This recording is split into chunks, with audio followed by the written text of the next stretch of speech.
Let me thank all of you for joining us here this morning. I particularly would like to thank my colleague, Eddie Bernice Johnson of Texas, who was my classmate in the Congress. Eddie Bernice and I first met at the Democratic National Convention in 1972, and we've maintained a friendship ever since. We had no idea that we would end up getting elected to Congress the same year. And I owe a great deal to Eddie. I never would have become chair of the Congressional Black Caucus were it not for her tutelage. And I thank her so much for being here today. Several other of our colleagues wanted to join us today, but when we decided to make this announcement on this day, they had already booked flights back home and back to Washington. They could not change their flights, or they could have, but they would not have been able to get out in time to make votes this afternoon, so they're not here. I have joining with me today are several members of the state legislature, two state senators, Marlon Kimpson, Jerry Malloy. Jerry Malloy and I spend as much time together as I would spend, maybe as I spend with some of my brothers, most on the phone, talking about the state that we love so much and what the future of this state is all about. And I thank him for being here. Of course, Marlon Kimpson and three here. Marjorie Bright Matthews. I finally got it right. I told her earlier, I keep forgetting her add-on name. I know Bright. That's their political name.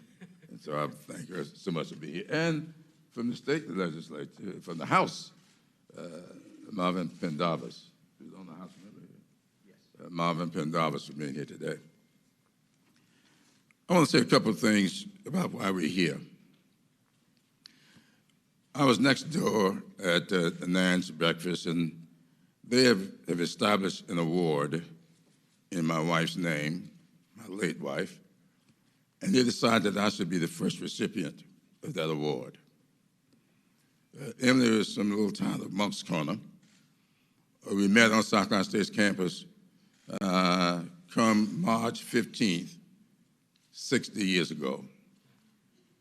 I'll always remember that date because that was the first day that I was arrested, and I met her in jail on that day. About 18 months later, we were married. Stayed married for 58 years. We talked about this state that we love so much. I remember her telling me about her experiences, walking 2.5 miles to school every morning, 2.5 miles back home every afternoon. Little 22-acre farm. She learned how to drive in a pickup truck. She came to South Carolina State in that pickup truck with her luggage on the bed. How her father would walk from Monk's Corner to Somerville to work in the off-season, cutting pulpwood. We talked about what our parents sacrificed for us and what we owed to our children and all other children similarly situated. We often talked about the leadership of this country. And there's nobody who Emily loved as a leader in this country more than she loved Joe Biden. And we talked about Joe all the time. And so as I was trying to make up my mind what I should do and when I should do it, I was informed that my accountant had passed away. And his funeral was last Friday in the rural part of Richland County. I went to the funeral. I got there about 30 minutes early. And I was walking around speaking to people, many of whom I had not seen in a long time. And I spoke to them, and there was an elderly lady in her upper 80s sitting on the front pew of the church, just a few seats away from the coffin. And she looked at me and she beckoned to me. Didn't say a word, just beckoned. I went over to her. She says, lean down. I need to ask you a question. And I leaned down. And she said, you don't have to say it out loud, but you just whispered into my ear. Who are you going to vote for next Saturday? I've been waiting to hear from you. I need to hear from you. This community wants to hear from you. I decided then and there that I would not stay silent. Martin Luther King Jr., in his letter from Birmingham City Jail,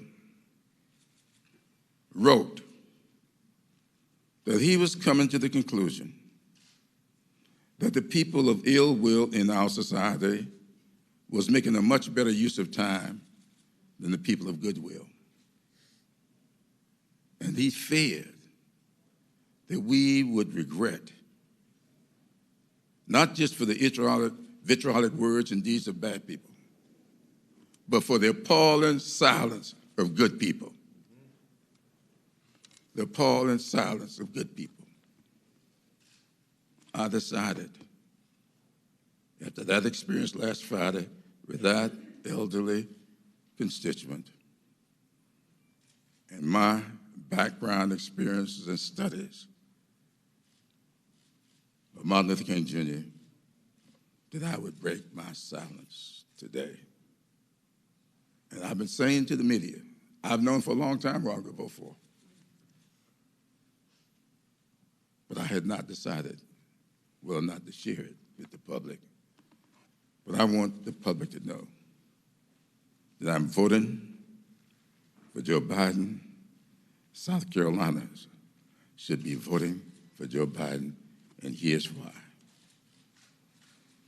There's billboards around this county. On that billboard's my pledge. A lot of people ask me, why do you do billboards? Because my late wife said to me, I don't care how many TV ads you run, I don't care how many radio ads you run, when you run for office, I want to see billboards. That's why I do billboards. And because one of my colleagues came and says, this is the first time I've seen a political billboard with no picture on it. Why isn't your picture on the billboard? That's because it ain't about me. That's right. It's about the message on that billboard. And the message is simply this: making the greatness of this country accessible and affordable for all. We don't need to make this country greater, and this country is great. That's right. That's not what our challenge is. Our challenge is making the greatness of this country accessible and affordable for all. If it's health care, is it accessible? Is it affordable? Education, is it accessible? Is it affordable? Housing, energy, making it accessible and affordable. And nobody with whom I've ever worked in public life is any more committed to that motto that pledge that I have to my constituents than Joe Biden. Joe Biden and I used to spend a lot of time doing TV stuff together. We got to know each other. I know Joe. We know Joe. But most importantly, Joe knows us. That's right. That's right. That's important. Everybody think about Brown v. Board of Education. He may have started here in South Carolina, but Brown v. Board of Education, 5 cases. One was from South Carolina, one was from Virginia, one was from the District of Columbia, one was from Kansas, but the 5th case was from Delaware. We have discussed thoroughly Gephardt, the Gephardt case from Delaware, and the Briggs case from South Carolina. That's how well I know this man. I know his heart. I know who he is. I know what he is. I know where this country is. We are at an inflection point. On that day that I met Emily, I went to jail around 10 o'clock in the morning, and I was discharged from jail, bailed out around 5:30 in the evening. When I sat in jail that day, I wondered whether or not we were doing the right thing, but I was never fearful of the future. As I stand before you today, I am fearful of the future of this country. I'm fearful for my daughters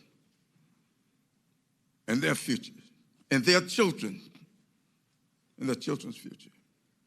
This country is at an inflection point. It is time for us to restore this country's dignity,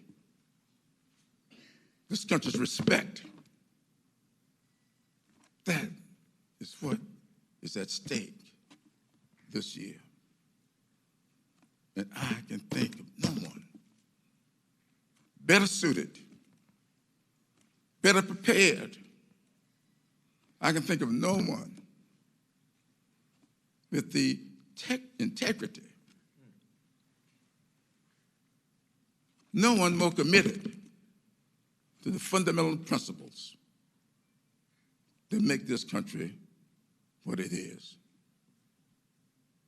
than my good friend, my late wife's great friend,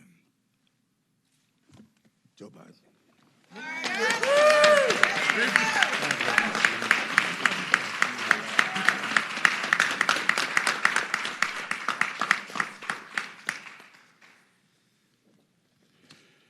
It's hard to know what to say. For real. You know, Jim, as you were talking about those billboards, when I ran for the first time for the United States Senate, my deceased wife wanted us to have billboards, for real. And the billboard that she came up with had one saying on it: for all our families. For all our families. Well, Jim,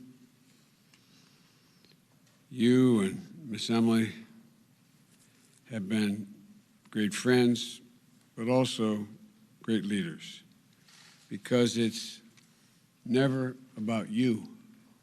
It's always about someone else.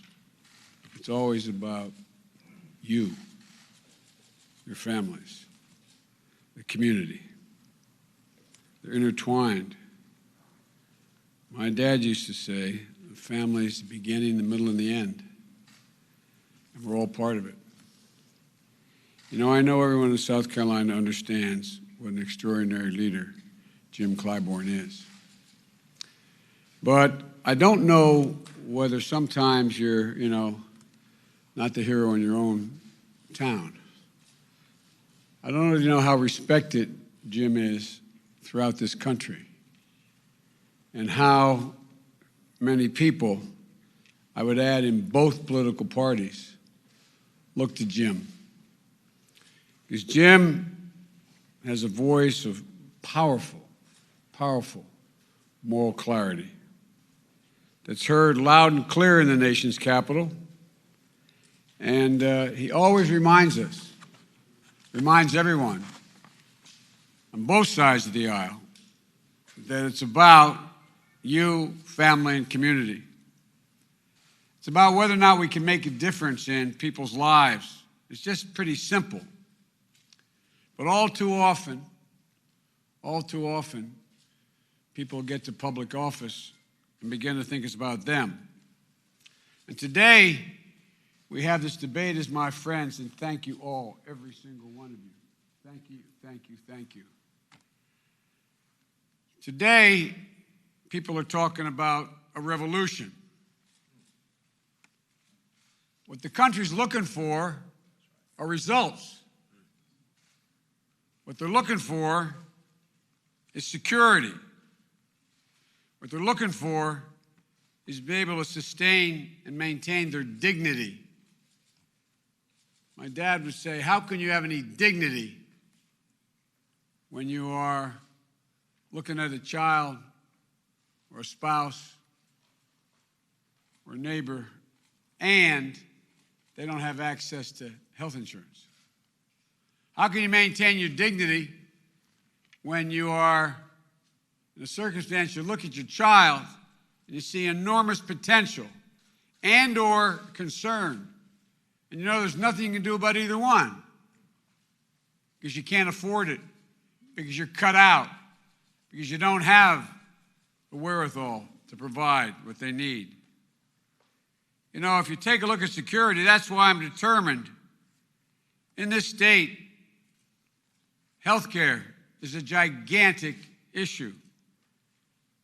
And we can deliver it quickly and extensively, in my view, by building on what Jim and Eddie Bernice got past, Obamacare. It wouldn't have happened without their leadership. We had to get every Democrat out there, some of whom were worried since we never done anything that, quote, radical. We're worried. But this time, we're going to be able to do what President Obama and I wanted to do in the first place. Add a public option, a Medicare-like public option. Because it's the fastest way to get coverage for everybody. You know, talk about Medicare for all. Even the supporters of Medicare for all talk about, well, it's going to take 3 to 4 years to pass it. Then it's going to take another 3 to 5, depending who you're talking to, supports it, get it in place. What people want, what they're looking for is some hope, some reassurance, some notion that I can take care of my family. I can take care of my son or my daughter. I can't fathom what it would have been like burying 2 kids, but while it was going on, not knowing whether or not they could get the best care available. You know, we don't have to start from scratch. Right here in South Carolina, your former governor didn't have the guts nor the common sense to take advantage of the Medicare expansion provided by Obamacare. But they'll all be covered. Over 200,000 folks would automatically be covered with what we're working on, what we're going to get past, Obamacare with a public option. And that's why, as well, you talk about safety and security. How many of you sent your children to school in September, your grandkids, and they learned to cower under their desks, run zigzag down a hallway, learn to duck and cover? Well, we don't know yet, but I predict this is a generation that's going to be scarred by fear. It's affecting how they think about themselves You know, with Jim's help and Eddie Bernice's help, we beat the NRA before. We beat them twice. We got rid of assault weapons and those big magazine clips that you can put 100 rounds in. Who in God's name needs 100 or 50 or 20 rounds other than to do something to kill somebody? No other rationale for it. We also find ourselves in a position where, if you think about it, you saw what happened at Mother Emanuel. Charleston loophole that Jim has legislation to fill, meaning that in a background check, if your background check can't be back to you, in one person's view, in 24 hours, but in 3 days, then automatically you get the weapon. These background checks have taken guns out of the hands of several million people who don't deserve to have one because they're a threat to themselves and the community. But along comes Jim to fix the Charleston loophole. We're going to get it done, Jim. I promise you. I promise you. And folks, you know, we continue to protect gun manufacturers. You know, since 2007, when that bill was passed, 150,000 Americans have been murdered. Not counting suicide by guns, 150,000. That's more than killed, 3 times as much as killed in every war, including Vietnam on. There's war on our streets. Imagine if we all stood up here and said, you know, we want to make an exception. You can't sue drug companies. You can't sue the tobacco companies. You'd all think we were nuts. Well, we're crazy, allowing gun manufacturers to glamorize, entice, lie about the effects of what they're producing has on the community.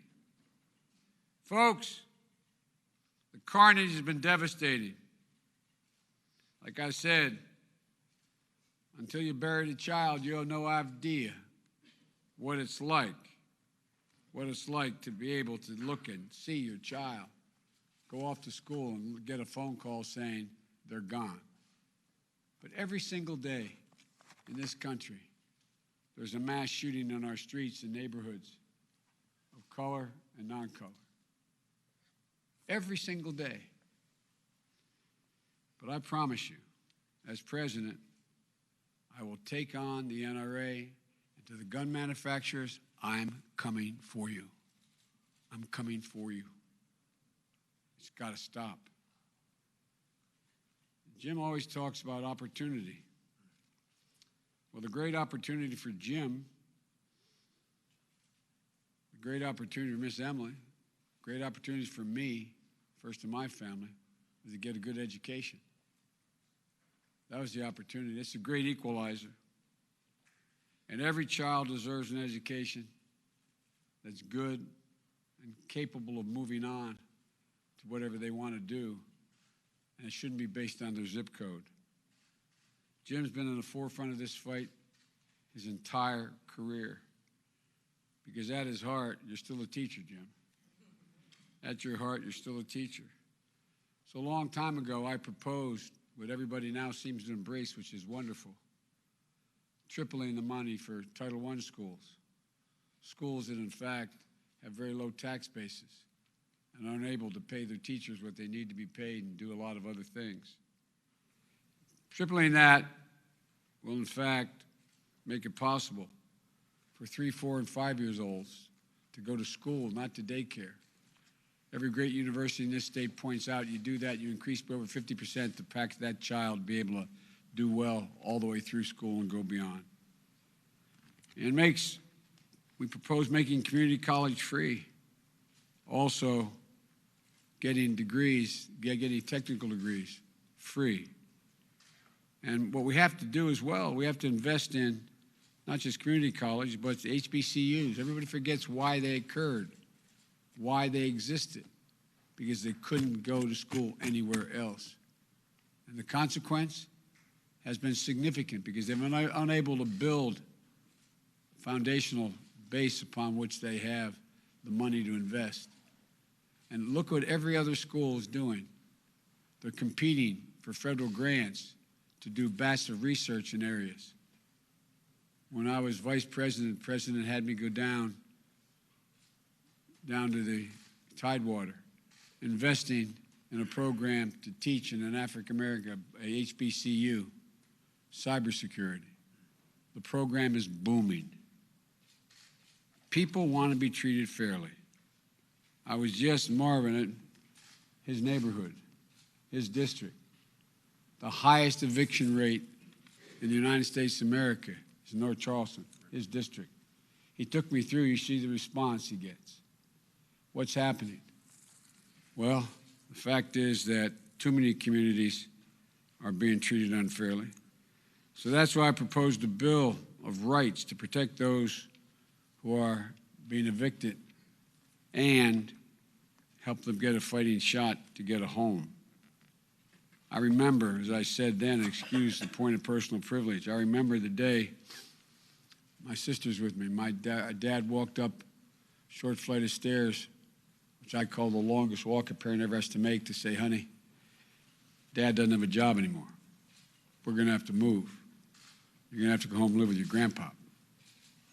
But it'll all work out.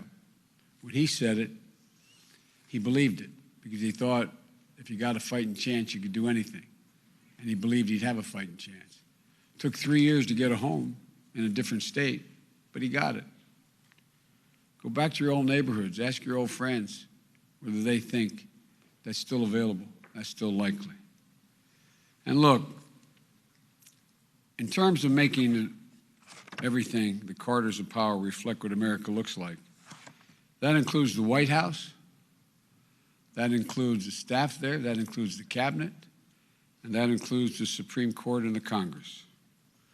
Our administration was able to appoint the first Latina to the Supreme Court.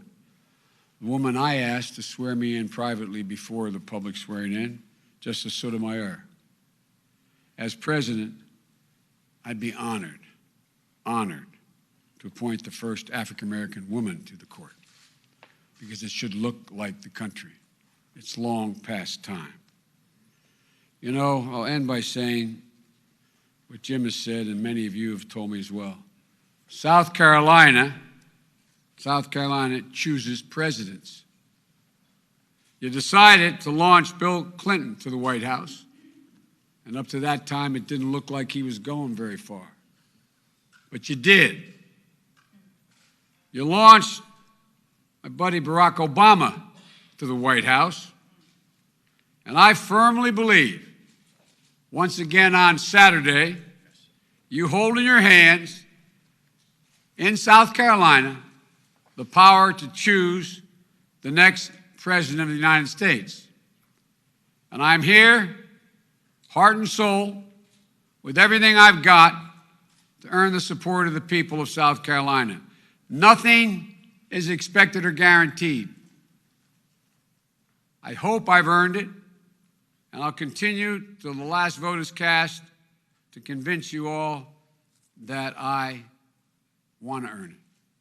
I promise you this, if you send me out of South Carolina with a victory, there will be no stopping us. We'll win the nomination, we'll win the presidency, and most importantly, we'll eliminate the fear so many have in this country of a second term of Donald Trump. Because at the end of the day, and it's not hyperbole when I said it when I announced, we have to restore the soul of America, and he does not represent it. God love you all. May God protect our troops. Thank you.